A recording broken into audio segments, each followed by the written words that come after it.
അതിൽപ്പെട്ടതാണ് CIC. നിരന്തരം സമസ്ത തിരുത്താൻ ആവശ്യപ്പെട്ടു, തിരുത്താൻ തയ്യാറാവുന്നില്ല. പുസ്തകങ്ങളിലൂടെ, അവരുടെ സിലബസിലൂടെ, അവരുടെ ഇടപെടലുകളിലൂടെ, അവരുടെ ക്ലാസുകളിലൂടെ ഈ വളർന്നു വരുന്ന മക്കളെ സമസ്തയുടെ വിരോധികളാക്കി, മുഷാവറയുടെ വിരോധികളാക്കി, സമസ്തയെ നിന്ദിച്ച്, മുഷാവറയെ അവഹേളിച്ച്, ഉസ്താദുമാരെ കുറിച്ച് മോശം പറഞ്ഞുകൊടുത്ത് സമസ്ത വിരുദ്ധരായ ഒരു ടീമിനെ സൃഷ്ടിച്ച് ഈ പ്രസ്ഥാനത്തെ രണ്ടാക്കാമെന്ന് കൊതിച്ച് കാത്തിരിക്കുന്നവരുടെ മുന്നിലാണ് സയ്യിദുൽ ഉലമ ഈ 10 ദിവസത്തെ യാത്ര നടത്തിയത്.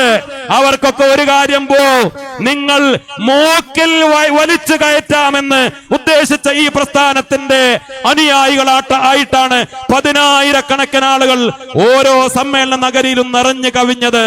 സയ്യിദുൽ ഉലമയെ കാത്ത് രാവിലെ 9 മണി മുതൽ ഉച്ചക്ക് പൊരിവെയിൽ കൊണ്ട് 2:30-3 മണി വരെ സദസ്സനങ്ങാതെ കാത്തിരിക്കുകയാണ്.